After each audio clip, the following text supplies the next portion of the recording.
Hey everyone, and welcome to this edition of Just Parlays. I'm Jim Williams, along with my partner in crime, the one, the only, the money maker himself, Chris King. Chris, another good night last night, my friend. Yeah. I mean, we had some things pan out. I was disappointed with the way Rutgers played. I thought they would have put up a better fight against Michigan, especially with all the issues they had. And the other thing, what was up with Wisconsin just playing around with Minnesota? They should have blown the Gold Gophers right out of the building. Well, let's talk just for a second about your point about Rutgers, right? We did say that Fran Fraschilla might just You mean Phil Martelli? Phil Martelli, I'm sorry. Fran Fraschilla would do a great job of analyzing the game for ESPN. Yeah, Phil Martelli. We said, this might be a night when Phil Martelli decides to get back into coaching. And Turned out you were right. It turns out that these types of situations take hold at times, and especially in Ann Arbor. Yeah, Ann Arbor seems to be the place where that works. It's a Michigan thing, as they say, from that standpoint. Couple of quick things that I can definitely bring people up to speed on. There's a number of headlines out there about Troy Aikman going to ESPN. I can confirm that ESPN will sign Troy Aikman sometime within the next 48 hours. Okay. Good. You know what that means? It means I don't have to listen to him every week because I get tired of listening to him and Joe Suck all the time. Well, you'll get to hear your boy Kevin Harlan on Monday Night Football. You can listen to the radio, and Kevin will be there. But Troy will be leaving Fox to take the job. As far as the situation with Al Michaels, and that's the deal. At the moment, I can also confirm that Amazon is in talks with NBC.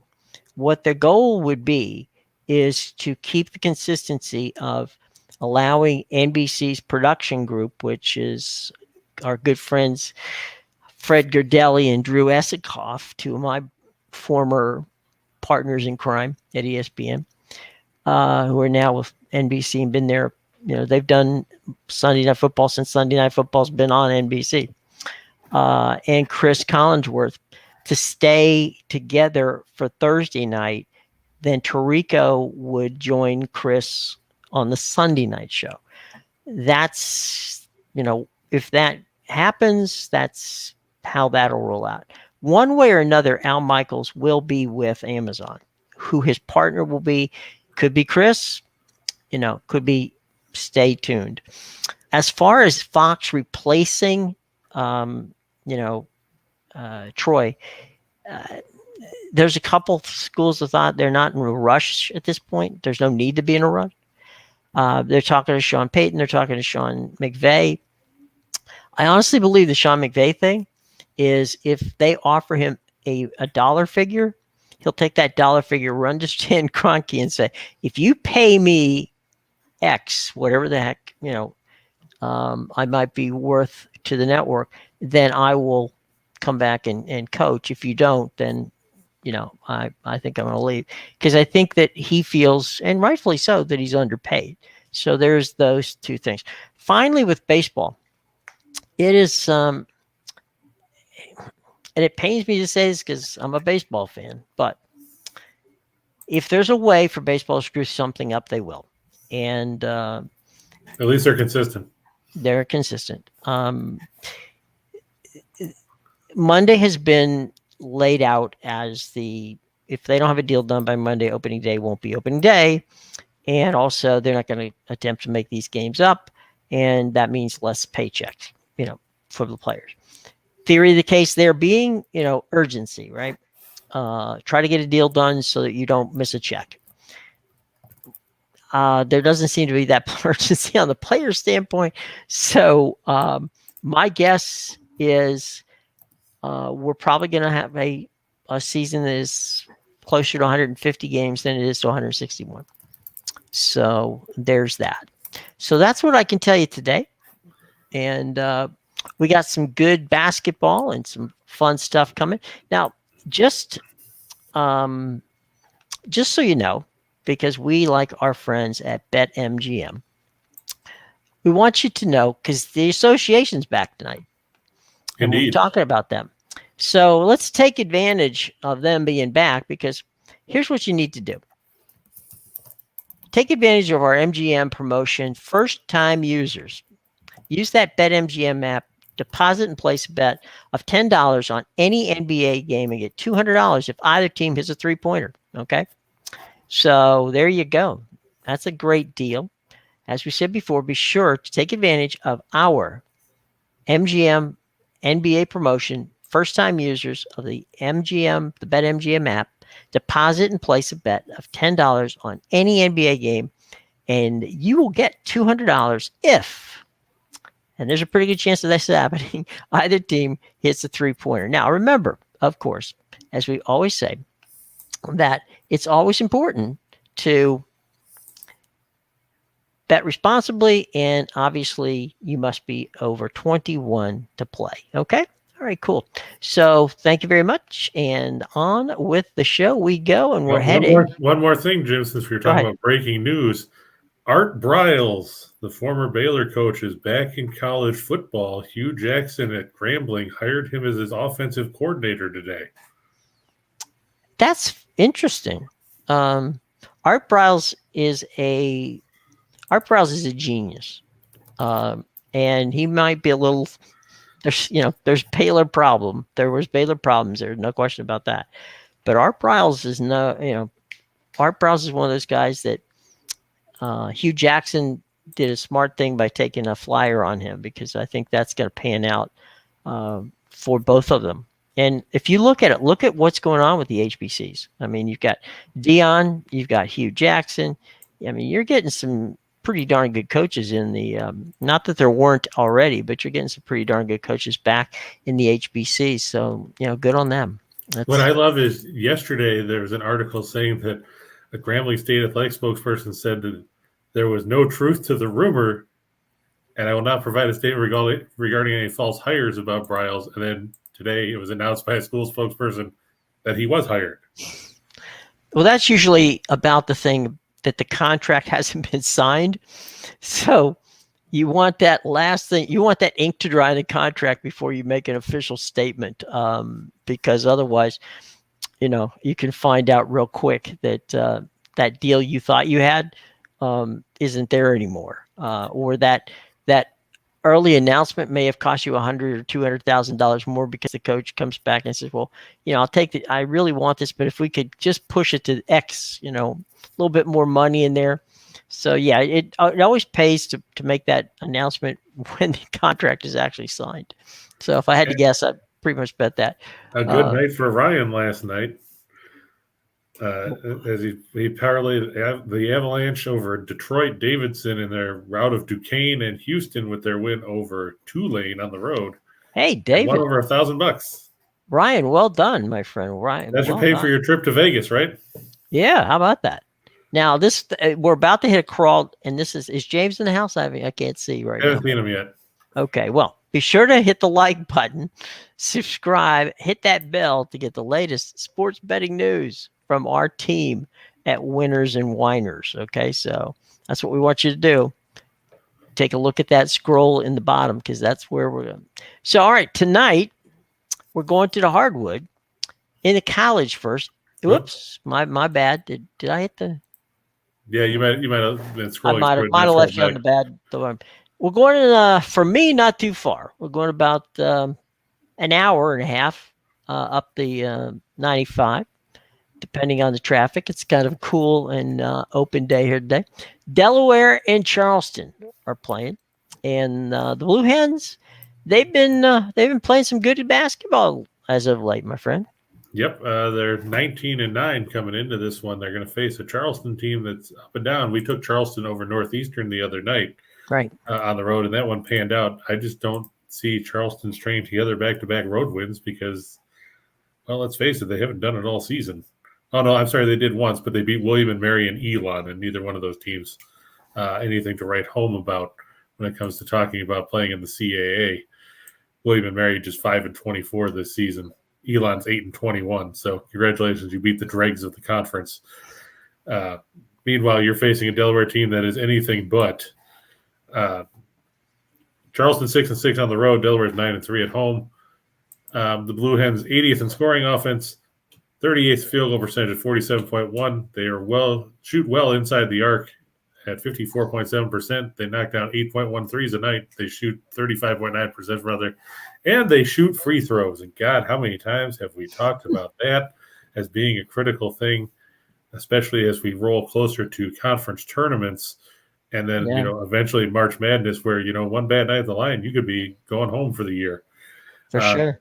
This was going to be a track meet because Charleston is very good offensively. They're 42nd in scoring offense at 77.4 points a game. And you can tell that they like to run because they don't shoot the ball worth a damn. They're 259th in field goal percentage at 42.7%. They're 240th inside the arc. They're 234th in three-point shooting. And if that wasn't bad enough, they don't play defense either. 322nd in scoring defense, 75.7 points a game. 279th in field goal percentage defense. 251st in two-point defense. 220th in three-point defense. Basically, if there's a metric that talks about bad defense, Charleston's on it. Pat Kelsey, he does. That's been his trademark. He had a lot of success running and gunning at Winthrop in the Big South, but you're not in Rock Hill anymore, Pat Kelsey. Now you're up there or over there in Charleston, where things are a little bit different in the CAA. Charleston's second in the nation in adjusted tempo, which is why they managed to score so many points despite not being able to shoot. Charleston 1-8 against the spread in their last 9 after a straight-up win. They're 1-4 against the spread in their last 5 on Thursday. Delaware 5-2 against the spread in their last 7 after an ATS loss. The Blue Hens are the better option here.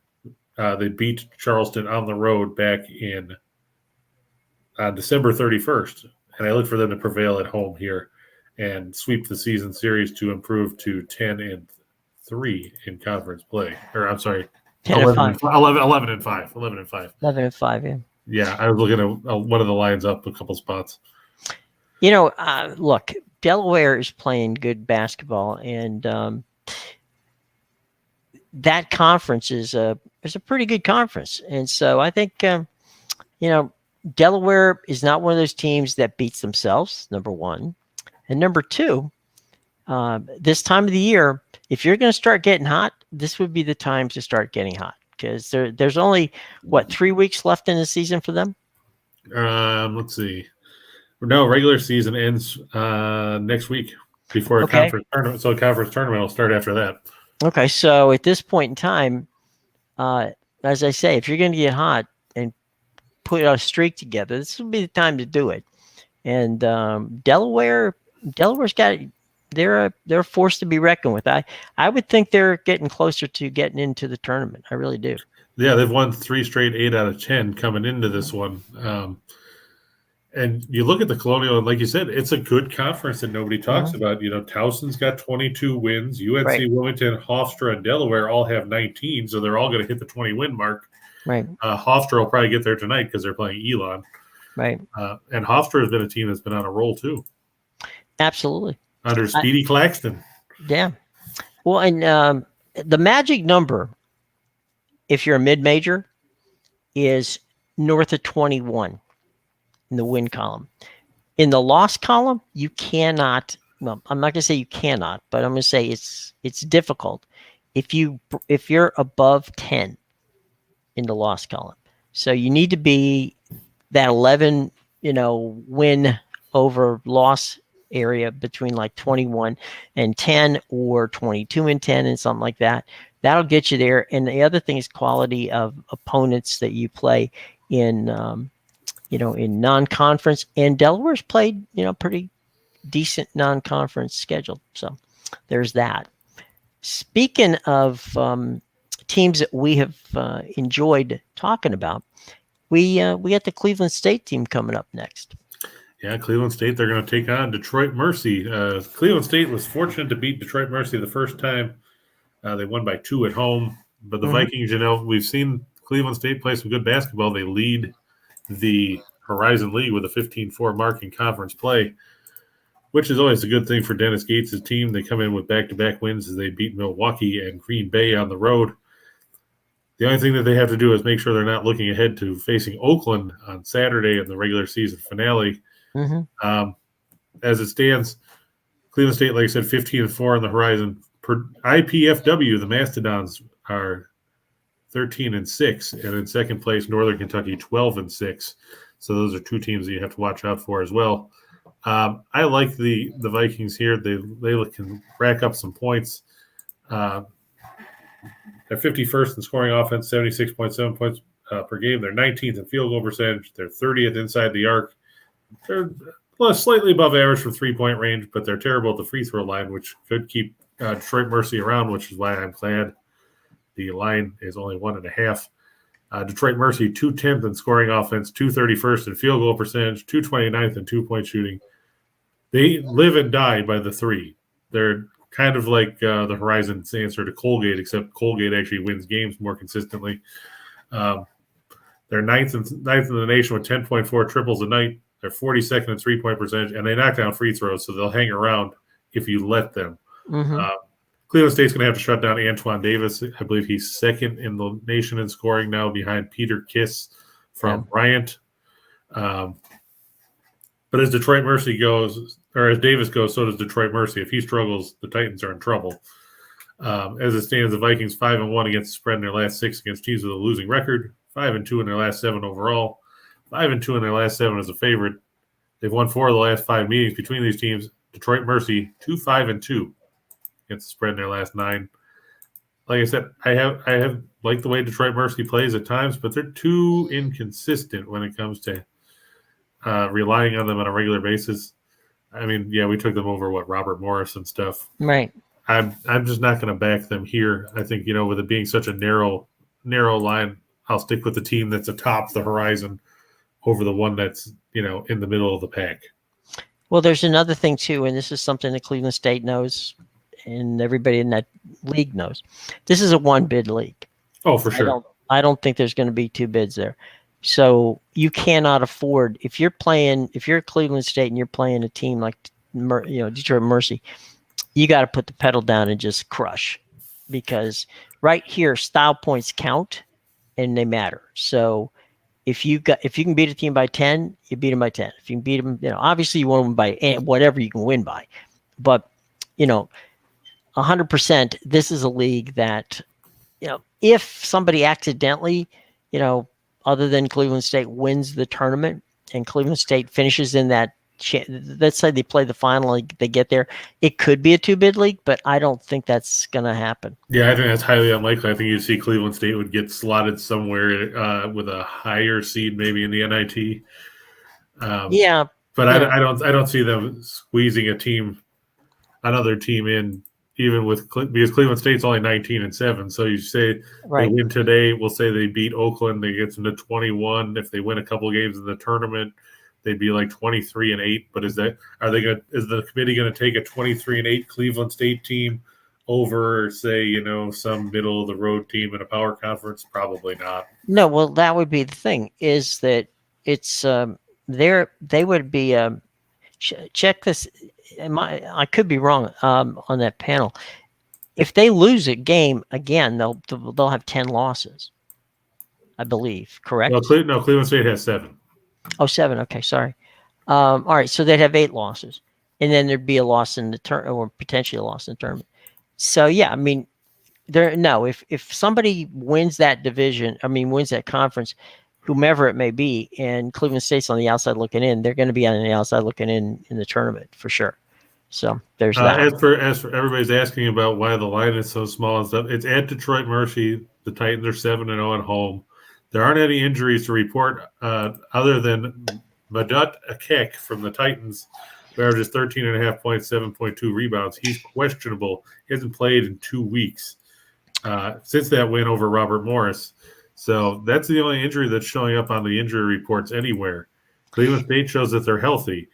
I think they're just probably concerned about Cleveland State's road performance because they're only 5-4 as a road team. But you look at the teams that Cleveland State lost to on the road, and nobody's going to fault you for losing at BYU or Oklahoma State. No. And their other 2 losses were to Northern Kentucky, who is on a roll of late. They've won like 10 of 12. Mm-hmm. And probably the hottest team in the conference in IPFW, and they lost that game in triple overtime. Right. The Mastodons come in; they've won 7 in a row going into tonight when they face Oakland. So I mean, those are 4 road losses, sure, but they're 4 road losses. 2 are BYU is not really a power 5 team, but they're close enough because the way the West Coast Conference has been. Right. Oklahoma State, they're not a great power 5 team, but they're a power 5 team. Yeah. It's tough to win in Stillwater. Right. And, Northern Kentucky, IPFW, they were both close games. That's probably the biggest reason why the line is what it is. Well, the other thing is, didn't you say that Oakland played them pretty tough the first time they played? Well, Detroit Mercy did, yeah. Yeah, Detroit Mercy, I'm sorry. Right. That's because I was talking about IPFW in Oakland. So yeah. It was a 2-point game. Well, there's that. And that was in Cleveland at the Wolfstein Center. Right. So, look, as we said before, Cleveland State knows what they have to do. And that is, if they want to go to the tournament, they got to go in and they got to win that game. To quote that famous song by Bachman Turner Overdrive, Cleveland State needs to be taking care of business. Indeed, they shall. They better. All right. Let's go to the ice. We got some fun stuff going on there. First thing up, you're going to take a chance and whack at my caps right off the get-go here. Hey, South Florida won yesterday. I don't want to hear any more whining out of you. After you came on the air and said they were going to lose. Oh, I almost guaranteed it. I actually thought Joe Willie Namath in reverse because you said they were going to lose and they won. Yeah, if I did that, but I've also said they're going to lose before and they've lost. So there you go. That's true. So the Rangers, who are playing well, are taking the Caps tonight. Yeah, that one's at Madison Square Garden. One of the big things that I've noticed when it comes to talking about this game, Jim, is the Capitals haven't played in a week. Right. Mm-hmm. Now, they scored 4 goals in their last 2 games before that break because they beat Nashville 4-1. They beat Philadelphia 5-3. Here's the bad thing. In the last 8 times when they've come off consecutive games when they scored at least 4 goals this year, Caps are 1-7. Well, that's not good. That's USF bad. Oh, boy, and there's another USF reference, folks. Well, there you go. Ilya Samsonov, 17-7 and 3, a 284 goals against, a 906 save percentage, 3 shutouts in net for Washington. It's supposed to be Igor Shesterkin, who's probably in the mix for the Vezina Trophy right now. He's 24-5 and 3, 201 goals against, a 939 save percentage, and 3 shutouts. Caps 12th in goals per game, 3.25, 8th in goals against. Rangers 16th in goals per game, but they're 3rd in goals against, allowing 2.5 a night. From what I understand, Jim, TJ Oshie is going to make his return tonight for Washington. Yeah, TJ Oshie is a key player in the Capitals offense. He's somebody who gets underrated, I believe. I just think the way that since TJ Oshie came to the team, he has solidified the middle of that offense for the, we know the number 1 line out there is good, but when Oshie comes in on either the 2 or the 3 line, whatever line Oshie's on, he makes it better. And he's a role player. And one of the great things in hockey that we all know about is that role players don't often get a lot of pub. And Oshie's one of those guys who falls into that category. But you need to have TJ Oshies on your team if you're going to win, championships or if you're going to contend for titles. Right, and so that'll be a big boost for them down the stretch as we come up the trade deadline. What, just about 3.5 weeks away? Yeah, something like that. Washington 2-6 in their last 8 when their opponent scores 2 or less. The Rangers coming off a 2-1 win over Ottawa on Sunday. Caps 3-9 in their last 12 after a win, so they're having a hard time stringing them together. Yeah, as what Lou Brown would say from Major League, we won today. If we win tomorrow, that's 2 in a row. That's called a winning streak. Right. Washington hasn't done that much lately. The Rangers 5-1 in their last 6 on at least 3 days of rest. They're 4-1 in their last 5 overall. They're 20-6 in their last 26 in the Eastern Conference. Now, let me tell you guys, that Metropolitan Division is a cutthroat division by any stretch of the imagination when you look at it. You just look at the standings there, and it is crowded to say the least. Carolina leading with 74 points. Then you've got Pittsburgh's got 70. Washington has 69. New York has 69. Washington has 65.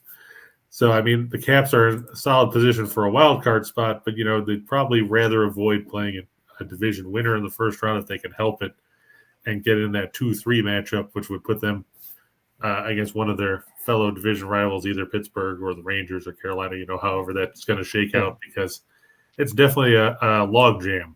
Yeah, and they've got some games in hand, which might help them. But, that's a murderer's row division, and it's tough. I mean, it's tough to play. Washington and New York have played each other, a lot over the past few years. They know each other. You're not going to surprise each other in that game. Most of the time when Washington and the Rangers play, it's a pretty physical game. Yeah. And everybody loves Tom Wilson. Yeah. Yep. Tom Wilson in another life would have been Jack Tatum. But he's a strong safety who wants to play hockey. Now, let me ask you this, Jim. Would Tom Wilson be anything of the kind of gritty enforcer that he was, or that he is now, had he played in the era when you would be dealing with guys like Bob Probert and Ty Domi and Tiger Williams? I doubt it. And guys like that. No, or would Tom Wilson be the guy sitting on the end of the bench hiding under a towel, hoping that he wasn't going to be the guy that ended up facing a guy like Probert, who was probably coked out of his mind half the time? I think knowing Tom, his makeup as a person, he doesn't back down. So I'll give him that. But I mean, what we've seen in the NHL specifically, and like your opinion on this, but specifically since the NHL has gone to a more international game. In the old days, it was a Canada-US game, okay? And so everybody fought.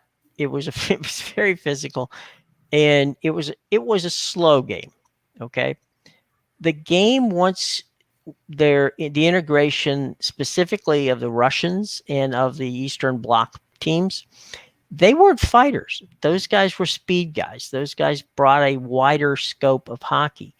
And since it almost works, and it's funny, it works the same when the NBA and the ABA, merged, when the NFL and the AFL merged, when the WHA and the NHL, got together. What we saw is a wide open brand of hockey that was played in the WHA, and now, the fighting is less, the physicality, it's there, but it's still a game where speed matters. And I think that, again, the change is when one league merges with another for whatever reason. Normally that conglomeration of the two leagues takes on the personality of the league that you just swallowed up, right? Look at what happened in the NFL, what happened, as we said before, in the NBA. They were all definitely affected by the merger. And I think the same thing happened with the WHA. So what we're seeing now is a less physical, but still physical type of game, but a much more, fast or more strategic hockey, and frankly, far more entertaining hockey than the old style. I like the old rock'em sock'em, beat the crap out of guys, playing in the Norris division when you had Chicago and St. Louis and Minnesota and Toronto and Detroit, because there was so much animosity, and you'd see the fights with Probert and Domi, and they'd go 2-3 times a night, and they would just go. Now they break up fights before they hardly even get started. Well, the old joke used to be, I went to a fight and a hockey game broke out. Right. It's funny, and we'll move on to the next game in just a second. But my niece is a big sports fan and wanted to, I said, look, you can't really appreciate hockey until you go to the game and watch it in person, so you can see all the moving parts. So we saw the hockey, and she came back and she said, I just have one question. I said, how come they're allowed to fight in no other sport if you were to start this, guys would be thrown out, and I go, it was part of the sport. So I guess it's ingrained there. They let you get away with a little bit of it. But to be honest, I really didn't have a good answer for it, because it is the only sport where you're allowed to punch somebody and not get tossed or suspended. I mean, a lot of these players now, I don't think would survive playing in that era, because it's become so much there's so much less physicality compared to what we saw then. If somebody like Dale Hunter came up and crunched, let's say, Kirill Kaprizov from the Wild or something, like he did to Pierre Turgeon in the 93 playoffs, right? Kaprizov might be dead. Right. Or Hunter might be in jail. Well, that's true too. I think one of the things we did learn when Dale came back to coach was that he didn't really understand the speed of the game. And it was part of a problem that that haunted him as a coach. He went back to coaching the juniors, where he's an outstanding teacher. There's no shade on Dale, but Dale's understanding of the new game versus what it was like when he was there became a problem for him. He just didn't quite grasp it, and that was again, no shade on him. He was a hell of a player in the day. And not everybody can be a coach. So there you go. Who we got next, boss? Well, Ryan's going to the game Saturday to see the Flyers and the Caps in Philadelphia. Do you advise to take the Caps? When you're playing the Flyers, I would take a head of lettuce. Yeah, take the Caps. And by the way, don't wear a Caps jersey. Don't wear anybody's jersey in Philadelphia. Now, wait a minute. Let me back off of that. The way that they're playing these days, you probably could wear anything. I'm pretty sure that the folks are not as intent in Philly these days as they might have been if the Flyers are actually playing decent hockey. True. And then we've got the Flames going on the road. We got our good buddy Bruce Boudreau and the Canucks. Calgary. This might be a good game to watch. Yeah, Calgary 13-6. They're 16-9-2 on the road. Vancouver 24-22-6. 11-10-3 at home. But let's not forget that since Bruce Boudreau has taken over the Canucks, Vancouver has played a whole lot better. They are now have posted let me check his record. They are 16-7-4. Well, they're much more they're a better offensive team as well. That's true. But 16-7-4, that is a points percentage of, let's see. A winning percentage? Well, I just base it on points because, you get the points for OT losses and everything. Yeah. 36 points in 27 games. Can't complain about that, considering what they did under Travis Green. Let's see. 667 points percentage, so you can't go wrong with that. Yeah. Vancouver trying to catch up. Oh yeah, Markstrom he's been great. I'm surprised considering how inconsistent he's been the rest of his career. But 8 shutouts leads the league in that category, 928 save percent. Thatcher Demko's played well too. He's made Yaroslav Halak a fixture on the bench. Right. Still surprised he hasn't been traded, but apparently, from what I've read, Halak has a no trade clause. Well, no trade clauses can always be broken toward the trade deadline, but only if he waives it. Right, but I'm just I'm wondering. He's content to sit on the bench and get a check. Well, who wouldn't be, right? So the Flames are 8th in goals per game, huh? Yep, and they lead the league in goals against, which is no surprise when, like we said, Markstrom has 8 shutouts. Dan Vladar has been good as a backup. Vancouver struggles lighting the lamp, but they've improved defensively, which is a plus. Right. The big problem for Vancouver is they're terrible on the penalty kill. They're last in the league. Right. I don't know if they're ever going to fix that problem. I mean, they haven't yet, and we've played, 50-some games? Yeah. Vancouver comes in. They're 5 points behind Edmonton for the second wild card spot in the Western Conference. Just for that horrible number on penalty killing, 69.9%. So they're giving up power play goals on 3 out of every 10 opportunities with a man advantage. That's not going to get it done. No. It's a Calgary team that's won 10 straight. In 9 of those games, they've given up 2 goals or less. The Flames 8-0 in their last 8 after giving up 2 or less. They're 8-0 when their opponent gives up 2 or less in their last game. Vancouver 1-5 in their last 6 after a win, and 0-4 their last 4 after scoring 5 or more. So apparently, when they score 5, then they turn around and put up a dud. Mm-hmm.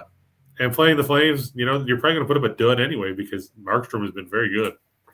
Well, let's be honest. I mean, the Flames are as good a hockey team as there is out there now. They're playing solid hockey on all fronts. I mean, they're, as you just said. I mean, Markstrom has a legit shot at a Vezina. He's got to be considered as part of that conversation. Their backline has been good. They've been scoring points. In the proverbial "what's not to like" category. What's not to like? Yeah, they're tied for third in goal differential at plus 55. The only teams ahead of them, of course, the Avalanche, because they score 600 goals a game, and of course the Panthers, who score 603 goals a game. Right. Well, there's that, but and they got cool jerseys. What's not to like? Sure, why not? Yeah. Well, okay. I miss the old Vancouver, the brown. Looks like somebody took a dump jerseys from the 80s. It's like they're like the San Diego Padres. Yeah, like those, the earth tone colors. The brown gold. Yeah, that whole thing. Yeah, that's the Padres are back. Speaking of being back, you probably said to yourself, didn't the NBA play basketball during this time of the year? Well, yes, they do. And after having what can only be described as the boringest Saturday night of skills and slam dunk and all the other types of 3-point plays and all that, and an interesting All-Star game that was won by a LeBron James shot, they're back and ready for running it down, because it's only a couple, there's a month or so and this season will be over, and somebody will have to win. Now, you and I talked yesterday, because I think it was yesterday. We both think Milwaukee's going to be the team to beat in the East, and we think that there's some surprises coming up. So let's go to the hardwood into the association and see what's going on tonight as everybody gets back to the to play over the next couple of days. Right. And we're going to start in the Windy City with the Chicago Bulls over the Atlanta Hawks. Atlanta 28-30 on the year. They're 11-17 on the road. The Bulls 38-21. Their home record is obscured by that. By BetMGM. BetMGM. They're actually 23-8 at home. The Bulls 7th in scoring offense at 112.6 points a game. They're first in field goal percentage at 48.3. They're second in 3-point shooting.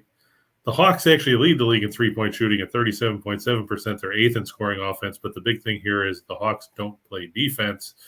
They're 22nd in scoring defense at 111.8 points per game. They're 24th in field goal percentage defense. They're 24th in 3-point defense. The Hawks are consistently inconsistent. Let's put it that way. While they have 2 7-game win streaks this season, they've also had a streak where they lost 6 in a row and another streak where they lost 5 in a row. They just can't put together any kind of consistency when it comes to putting games in the win column. On the injury report for the Hawks, John Collins is doubtful with a strained right foot. For the Bulls, of course, you won't see Lonzo Ball. He's still out after knee surgery. Alex Caruso is still out with that fractured wrist. And Patrick Williams out with that ligament tear in his wrist. But he's been out since October, so nobody even remembers him. The Hawks 3-13 against the spread in their last 16 with a team against a winning percentage above 600. They're 1-6 in their last 7 on the road against teams with a winning home record. They're 1-10 against the spread in their last 11 on the road against teams with a home winning percentage greater than 600. The Bulls 5-1 against the spread in their last 6 overall. 5-1 in their last 6 at home against teams with a road winning percentage below 400. These teams met in a home-and-home series in late December. The Bulls winning the first meeting 131-117, won the second one at home 130-118. I look for Chicago, especially with DeMar DeRozan, Zach LaVine, and Nikola Vucevic in the mix to get the win over Atlanta, especially with Collins missing. It takes a big piece out of the interior defense for Atlanta out of the mix. Well, Chicago's, we've said earlier that Chicago is a team that, is definitely going to be there come playoff time. And they're a tough team to play at home. They've always been a tough team to play at home, even when they haven't been that good. So when they're good and playing at home, that makes it even worse for the visitors. And the Hawks, as you say, when you're woefully inconsistent, that's not a good combination to have. So from the Bulls and the Hawks, where are we going there, boss? We're going to go to the Motor City for a Central Division tilt between the Cavs and the Pistons. Sorry, Lenny. Yeah, the Cavs 35-23. They're 17-14 on the road. The Pistons are 13-45. They're 8-20 at home. Sure, I know Detroit beat Boston in the last game before the All-Star break, winning 112-111 on the road. But, that was a Boston team that was coming off a 45-point shellacking in Philadelphia the night before, and they were probably hung over from that one. You're dealing with a Detroit team that still can't score. They're 29th in scoring offense at 102.6. They're 29th in field goal percentage at 42.1. They're 29th in three-point shooting. Thank God for Oklahoma City, or Detroit would be in the cellar. But the next line is the line that's the money line. Right. The Cavs all the stuff you just said, and then you lead into that. The Cavaliers are number one in the scoring defense. Hello. Yeah, the Cavs lead the league in scoring defense. They're fourth in field goal percentage defense. They're ninth in three-point defense. Injury report doesn't look bad for Detroit. They got a bunch of guys down in the G League, but those guys aren't really factors. Frank Jackson is supposed to play with a back spasms. Cleveland, they won't have Darius Garland. He's out with a sore back. Karis LeVert's out with a foot sprain. Everybody knows Colin Sexton's out because he's been out for an eternity. Lauri Markkanen, though, is expected to return from his sprained ankle tonight. With him and Kevin Love and Jared Allen, you've got a massive size edge in the low block to deal with. And Detroit, I'm not sold Marvin Bagley is going to help the Pistons any. Cleveland 4-1 against the spread in their last 5 when their opponent gives up at least 100. They're 28-10-2 in their last 40 after putting up 100 themselves. That third line there from the bottom tells you that Detroit does not know how to do much after they win a basketball game. They're 14-37-2 in their last 53 against the spread following a straight-up win. They're 1-5 against the spread in their last 6 overall. That was the win over Boston. And they're 1-5 in their last 6 as an underdog. That also was over Boston. Cleveland has enough weapons, even minus Garland and LeVert, to take care of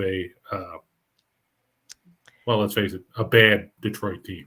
Let me ask you a fun, quick question. How many people at the beginning of the season would bet that the Cleveland Cavaliers would go further in the NBA playoffs than LeBron James would with the Lakers?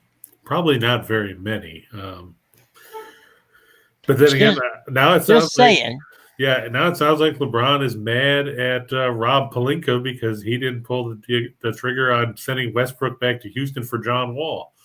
Yeah, so that John could go and sit on the bench in Los Angeles.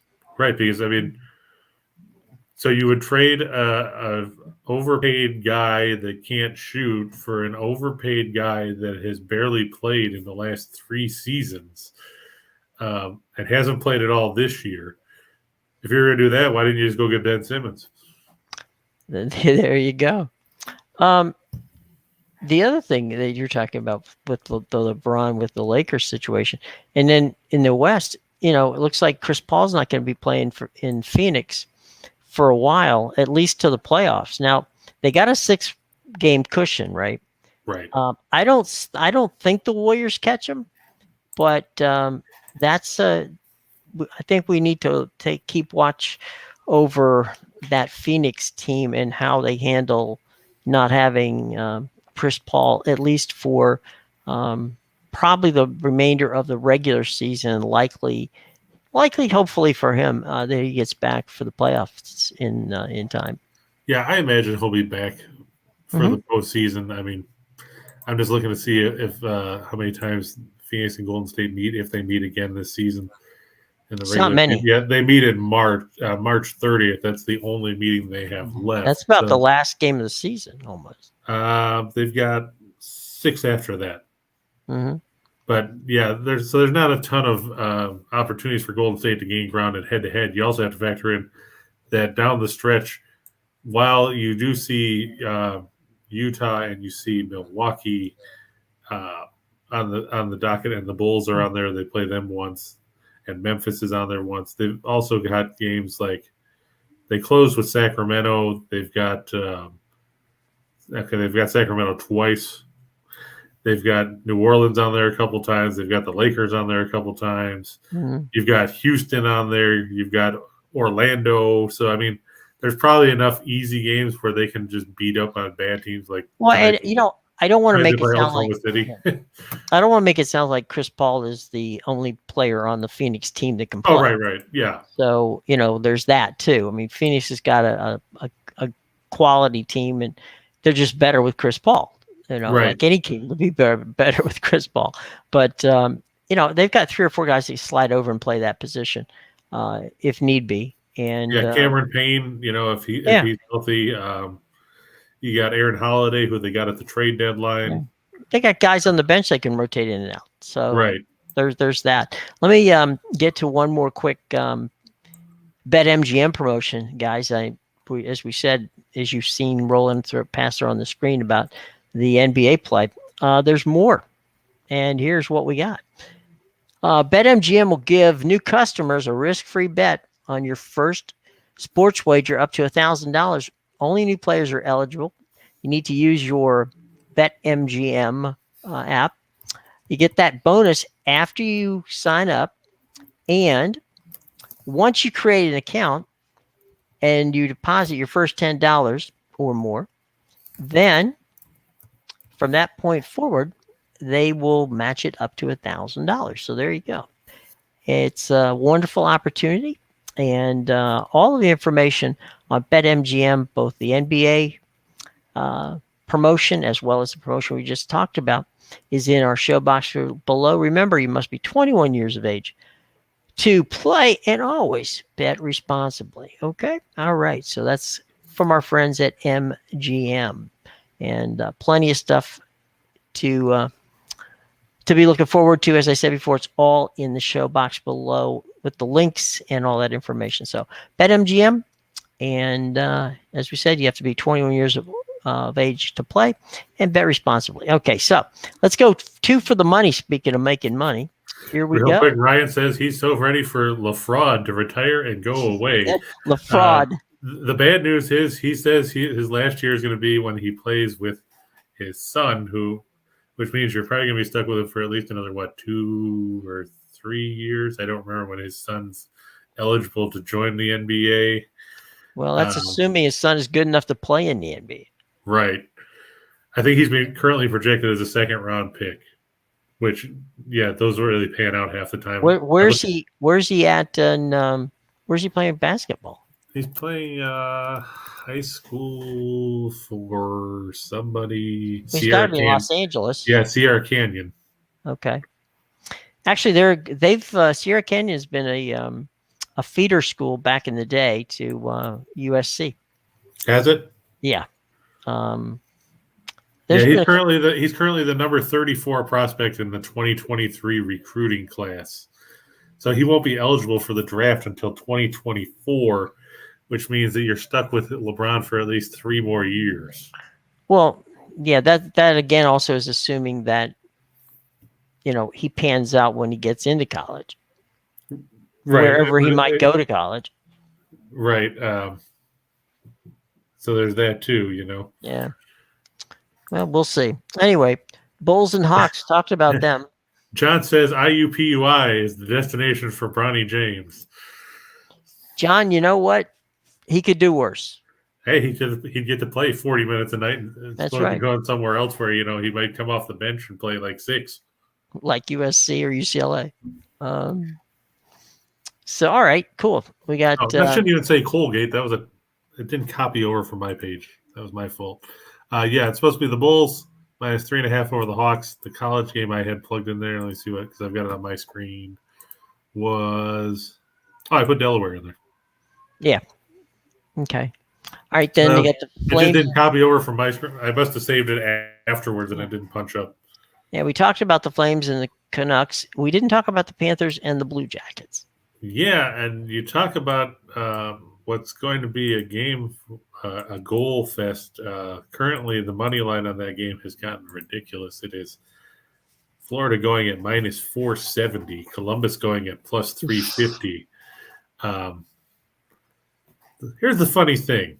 Columbus thought that they were going to have Eunice Korpisalo and Daniel Tarasov and Elvis Merzlikins as their goaltenders. Mm-hmm. Okay. Didn't work though. Tarasov is out for the year after he had hip surgery. Korpisalo was placed on injured reserve yesterday. Merzlikins is now out indefinitely with a lower body injury. If that wasn't bad enough, Zach Werenski, probably their top defenseman, is out today too. So you're down to Jean-Francois Berube. He beat Toronto the other night. He beat Buffalo on Sunday. Berube now has 2 wins. In case you're scoring at home in the NHL, that gives him a grand total of 2 wins. Well, he played for the Islanders in 2015, 2016, and 2016, 2017. Oh, I'm sorry. He actually did win games there. He now has 11 wins. I was looking at the wrong spot. There you go. But he's 11, 10, and 4. But the bad news for Florida or for Columbus in this one, Jim, they've lost 8 straight to the Panthers. Mm-hmm. Okay. Well, they're consistent. The last 6 have come by multiple goals. Wonder what the over-under is for Brad Larson staying as coach in Columbus. In the 2 meetings this season, right, which came in January, Columbus lost 9-2 at Florida. 2 weeks later, they lost at home 8-4. They've been outscored 17-6 in 2 games. It sounds like a Miami Marlins score. So there you go. If you're scoring at home, that's a lot of goals. All right, so let's go for 4 for the show. All right. We've got the Cavaliers over the Pistons. We talked about that one. Wagner, everybody, one of those great teams that nobody seems to ever talk about because they play at a conference that nobody seems to know, which is understandable because it's the Northeast Conference. Jim, do you know where Wagner is? In Pennsylvania. No, sorry. Okay. All right. Well, we were looking for what is Staten Island? What is Staten Island? Okay. We could have been here all afternoon. I wouldn't have guessed that. Yeah, we could have been there till tomorrow, and I wouldn't guess that. I wonder if Pete knows where Wagner is. Well, he'll find out. We'll find out when we talk to him tomorrow. Wagner 19-3 on the year. They're 13. We can take the ferry out to watch them. That'd be fun. Okay. They're 13-1 in the Northeast Conference. Their one loss, and this is an interesting one. They lost in overtime to Merrimack. The final score was 80-65. Oh, did they forget to come out for the overtime, or how did that work? They were outscored 22-7 in overtime. That's what I'm saying. That's 5. It's 5 minutes. How do you get? Good. I don't know, considering it was 58-58 at the end of regulation. Oh man, that's wild. So, all right. There's that. Fairleigh Dickinson has been awful. I feel bad for Greg Correnda. Everybody talks about how great they were when they made it to March Madness a couple of years in a row. Now they're 3-20. Meanwhile, back with the Penguins and the Devils. Yeah, let's face it, the Devils aren't that good. Pittsburgh is much better. Yeah. The money line is prohibitive. That's why we put the puck line up there. You'll probably get a better value out of that. And they're playing in Pittsburgh. Pittsburgh plays well at the Glass House. Meanwhile, New Jersey is 7-15-2 on the road this year. Mackenzie Blackwood is expected to get back in net for New Jersey. He hasn't played since, what's it been? About a month, give or take? It's been a while. January 19th, and that was his. Before that, you had to go back another 11 days before he started, so he's played once in the last 6 weeks. He's going to be a bit rusty, I think. Yeah. And finally, the Nuggets over the Kings. I know Sacramento retooled their roster with getting Sabonis and everything else, but I don't understand why they traded Tyrese Halliburton. That was a majorly strange move to me. I wouldn't have given up Halliburton in that deal. He's a up-and-coming point guard. I know you have De'Aaron Fox, but how long are you going to keep him for with the amount of money that he makes? I'm going to take the Nuggets with Nikola Jokic. They're just more consistent. And I don't even like the Nuggets. Well, and the Penguins are, the Penguins are in the hunt for the division too. So we Right. talked They're about right. that. Yeah, they're right behind Carolina. They Right, played Sunday, and Carolina won that game to take over sole possession of first place. right. So we talked about the importance of these types of games at this point in the season. So there you go. All right, And time. Ryan, I see you asking about That's the right. Sharks. Well, you got you covered. Don't worry. Coming up in the Right after this break, and a word from your local station. right. Tell you Beer. what, We now take you back to your regular scheduled program, already in progress. which of course is the menu, and on the menu, I'm going to guess is shark. Yep. Not at the top, but there, close. Well, I do hockey at the bottom just because that's this way I go through. It's the way we roll, Ryan. Just hang in there, buddy. We'll Yeah, get I to see you. my spacing didn't space out right, but that's all Yeah. right. The Gauchos and the Aggies. Yeah, that's gonna be an interesting one. UC Santa Barbara's won 4 out of 5. The Aggies have won 3 in a row. Who would have thought Jim Les would have a winning record playing or coaching at UC Davis? The Aggies, they beat Cal State Bakersfield the other day by 2. That was their first game in 2 weeks. I like UC Santa Barbara. Joe Pasternak, fastest coach in UC Santa Barbara history to get to 100 wins. They're coming off a win over Long Beach State. I like them to go on the road and get a win here. It's been a down year for the Gauchos. They're only 12-10, which is strange because, like I said, Pasternak's had some good success there. I look for them to get back and maintain that momentum by getting a win in this one. Then we'll move on. Weber State over Portland State. Weber State, another one of those teams that nobody talks about because they play in the Big Sky, and Right. everybody thinks of Montana and Montana State, and that's about it. I know Weber State, they've dropped 4 out of 5. They lost to Northern Colorado in overtime, but they're going to face a Portland State team that's 9-15, and 2 of those wins came over Northern Arizona. 1 came over Sacramento State. They also beat Idaho State. They beat Sacramento State twice. So 4 of their wins are over doormats. Then you throw in Idaho State. Then you throw in 2 wins over non-Division 1 teams. The only team they beat that was worth a damn was Northern Colorado, who we talked about last weekend, who probably burned us by losing to Idaho State. Santa Clara, Herb Sendek. Jim, you know him. Yep. You love him. Who doesn't? They're facing Pepperdine. And that's all you need to know. That's all we need to talk about as far as that goes. Pepperdine sucks. There you go. USC. Beautiful campus. Not a good team. Yeah. Not this year. Yeah. USC is playing for seeding.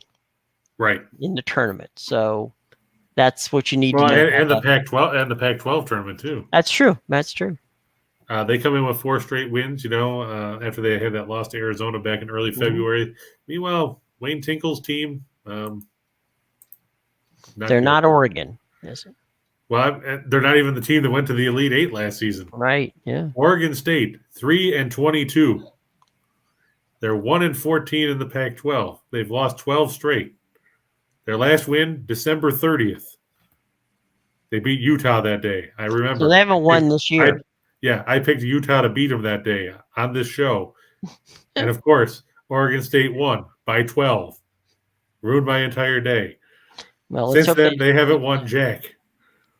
Well, there you go, Jack. That's what you get for screwing at the end of the year, Oregon State. Yeah. It's called karma. Look it up. Right. Golden State, they're back. Yep. I think they're going to end up going over 223 with Portland. Portland has put up some decent offensive numbers despite having no players that anybody recognizes right now. Golden State has found some offense again. They're actually playing well on that end of the floor. Klay Thompson back and everything. That'll go over the number. We talked about Phoenix and having Chris Paul, but we also said that they're a good basketball team even without Chris Paul. And we've talked about Oklahoma City. We talked about it when we said Detroit is 29th in all those offensive categories. Well, Oklahoma City is last in all of them. There's got to be a team last in these things. Lou Dort will not play for the Thunder tonight. He's out with a shoulder strain. Mike Muscala also out. At least they'll get Gilgeous Alexander back. That's not going to make a whole damn lot of difference. Our Beale Street Bullies are playing tonight. Yeah, and I went with I like Memphis to win, but I also like the under because I ran across an interesting stat when I was looking at this stuff the other day, and that was this. In the last, let me find it here because I have it written down. In the last, where is it? Where's my page? Here we go. Yeah, but there we go. In the last 13 games on the road, Minnesota's average total has been 244.7 points a game. In their last 12 at home, the teams have averaged a combined 218.3. So you're talking about a road home split of more than 26 points a game. Now, if you're only averaging a total of 218.3 at home, I sure as hell ain't thinking you're going to hit 239.5. I don't know. care if you're playing Memphis or not. No. So I'm looking for that to go under that number. I get it. Both those teams have good offenses. Yeah, they do. But it's like they must put a force field over the basket in the target center to have the numbers be that much of a differential. Right. Columbus in Florida over 7. We already talked about Columbus playing 6-on-5. They don't use goalkeepers in their games when they play the Panthers. They just go on a 6-on-5 power play.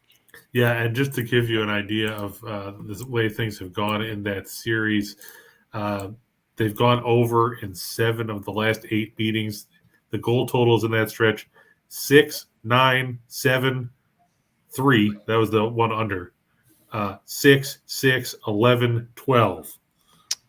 My goodness. So I'm looking for that to go over. Now, Matthew, we were talking about this yesterday or the other day. Nashville is going to retire Pekka Rinne's jersey tonight at Bridgestone Arena. I like the Predators over the Stars. The Stars playing the second game of a back-to-back. They beat Winnipeg last night in overtime, which still made us a winner because we said you could take the Jets with the puck line, which panned out because, hey, they lost in overtime, and I said it would probably be 3-2, something like that. And finally, just for Ryan, the San Jose Sharks at home at the SAP Center over the New York Islanders. I think Barry Trotz's team, they got all excited when they beat the Kraken 5-2 the other night at home or on the road. They probably won't score 5 tonight. I like San Jose. The puck, there's not a ton of juice on the money line or on the puck line because of the fact that nobody has faith in the Islanders beating people by multiple goals. But if you want to go that route, just to give yourself a little bit of an extra cushion, you can do that too. Yeah. So there you go, boys and girls. All right. Any lingering questions for the evening, Chris?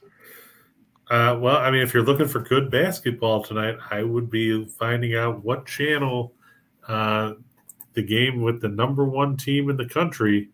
That's right, the Gonzaga Bulldogs. They're going to go on the road to the Sobrato Center at War Memorial, the Sobrato Center in San Francisco, and take on the Dons. That'll be on ESPN2 at 9:00. I'd be tuning into that one. That's an early tip time for a game, so it's 6:00 in San Francisco. Right. So there you go. Other games coming on in that same time slot. FS1, you've got Ohio State, number 22 in the country, taking on our buddy Kofi Cockburn and number 15 Illinois at the State Farm Center in Champaign. And in the marquee, if you don't consider, Gonzaga, San Francisco, the heavyweight main event of mid-majors, you got the big game in the Ohio Valley tonight. Belmont, winners of 10 straight, going on the road, face number 19, Murray State. So there's a little bit of everything for people. The association is back, so that means Thursday night basketball. And we got some good hockey that we talked about. So a little bit of something for everybody there. A little college, a little NHL, a little NBA. So there you go. There's probably cornhole on somewhere. Yeah, it's ESPN 7.